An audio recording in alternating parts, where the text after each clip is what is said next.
नमस्कार दर्शकों, मैं ज्योति शर्मा स्वागत अभिनंदन करती हूँ आप सभी का हमारी बेहद विशेष पेशकश मना लो लोहड़ी वे में। नया साल अपने साथ नई उमंग और खुशियाँ लेकर आता है। नए साल की शुरुआत के साथ ही त्योहार भी शुरू हो जाते हैं और इस श्रृंखला में सबसे पहले मनाया जाता है लोहड़ी का पावन पर्व। लोहड़ी के त्योहार की शुरुआत पंजाब से हुई थी। वर्तमान में देश के सभी हिस्सों में इस त्योहार को धूमधाम से मनाया जाता है। इस त्योहार के साथ ही फसल की कटाई शुरू हो जाती है। इस पर्व के दिन लोग मक्के की रोटी और सरसों का साग बनाकर खाते हैं और यही इस त्योहार का पारंपरिक व्यंजन है। सामान्यतः त्योहार प्रकृति में होने वाले परिवर्तन के साथ साथ मनाए जाते हैं। जैसे लोहड़ी में कहा जाता है कि इस दिन वर्ष की सबसे लंबी अंतिम रात होती है। इसके अगले दिन से धीरे धीरे दिन बढ़ने लगता है, यानी माघ मास शुरू हो जाता है। साथ ही इस समय किसानों के लिए भी उल्लास का समय माना जाता है। खेतों में अनाज लहलहाने लगते हैं और मौसम सुहाना सा लगता है, जिसे मिलजुल कर परिवार एवं दोस्तों के साथ मनाया जाता है। इस तरह आपसी एकता बढ़ाना भी इस त्योहार का उद्देश्य है। लोहड़ी का त्योहार पंजाब, हिमाचल और हरियाणा में बहुत ही धूमधाम से मनाया जाता है। इस दिन लोग घर घर जाकर लोहड़ी के गीत गाते हैं और लोहड़ी मांगते हैं। शाम को सब लोग एक साथ इकट्ठा होकर लोहड़ी मनाते हैं और ये पर्व किसानों के लिए बेहद विशेष होता है, क्योंकि वो आज के दिन अपनी फसल की खुशियां मनाते हैं।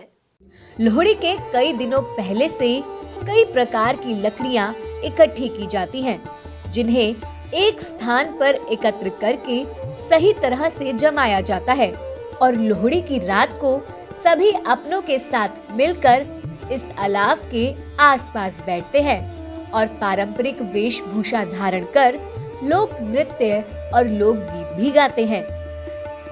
आपसी गले शिकवे भूल एक दूसरे को गले लगाते हैं और लोहड़ी की बधाई देते हैं। इस लकड़ी के ढेर पर अग्नि देकर इसके चारों तरफ परिक्रमा करते हैं और आग में गज्जक, रेवड़ी, गुड़ और मूंगफली चढ़ाते हैं, जिसे बाद में प्रसाद के रूप में सभी में बांटा जाता है। इसके साथ ही किसान फसल की उन्नति की कामना करते हैं। लोहड़ी में गीतों का बड़ा महत्व है। इससे लोगों के जहन में एक नई ऊर्जा एवं खुशी की लहर दौड़ जाती है। मूल रूप से इन सांस्कृतिक लोक गीतों में खुशहाल फसलों आदि के बारे में वर्णन होता है। गीतों के द्वारा पंजाबी योद्धा दुल्ला भट्टी को भी याद किया जाता है। तो बिल्कुल दर्शकों, आपने जाना कि क्यों मनाया जाता है लोहड़ी का ये पावन पर्व, किसानों के लिए क्यों ये पर्व इतना खास होता है। तो चलिए अब जानते हैं लोहड़ी की ऐतिहासिक कहानी। लोहड़ी के दिन दुल्ला भट्टी की कहानी सुनाई जाती है। ऐसा माना जाता है कि मुगल काल में पंजाब के कुछ व्यापारी शहर की गरीब लड़कियों को विक्रय की वस्तुओं की तरह बेचा करते थे। इनकी बोली लगाई जाती थी। दुल्ला भट्टी ने ऐसी बहुत सी लड़कियों को इन व्यापारियों के हाथों से बचा लिया, उन्हें सुरक्षित स्थान पर पहुंचाया और उनकी शादी करवाई। तब से हर साल दुल्ला भट्टी की याद में उनकी कहानी लोहड़ी पर सुनाई जाती है। वहीं लोहड़ी की पौराणिक कथा के अनुसार राजा दक्ष ने अपनी पुत्री देवी सती के पति भगवान शिव का अपमान किया था। उन्होंने अपने जमाई यानी भगवान शिव को यज्ञ में नहीं बुलाया था। सती माता अपने पति का अपमान बर्दाश्त नहीं कर सकी और उन्होंने यज्ञ कुंड में कूदकर अपनी जान दे दी। ऐसी मान्यता है कि तभी से प्रतिवर्ष प्रायश्चित के तौर पर लोहड़ी का त्योहार मनाया जाता है। इस दिन बहन बेटियों को घर पर भोजन करने के लिए बुलाकर उन्हें तोहफे दिए जाते हैं। एक अन्य मान्यता के अनुसार कंस ने भगवान कृष्ण को मारने के लिए लोहिता नाम की राक्षसी को भेजा था। भगवान श्री कृष्ण ने इस राक्षसी का वध कर दिया था। तभी से लोहिता के वध की खुशी में लोहड़ी का पर्व मनाया जाने लगा। वहीं लोहड़ी को पंजाब और हरियाणा के किसान नव वर्ष की शुरुआत के रूप में भी मनाते हैं।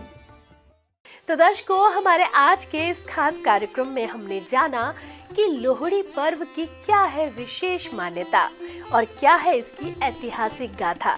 इसके साथ ही क्यों लोहड़ी का ये पर्व किसानों के लिए इतना महत्व रखता है। लोहड़ी का ये पर्व आपके जीवन में अनंत खुशियां लेकर आए। इसी मंगल कामना के साथ मुझे दीजिए इजाजत और आप देखते रहिए संतवाणी चैनल। आप सभी को लोहड़ी की लख लख बधाइयाँ।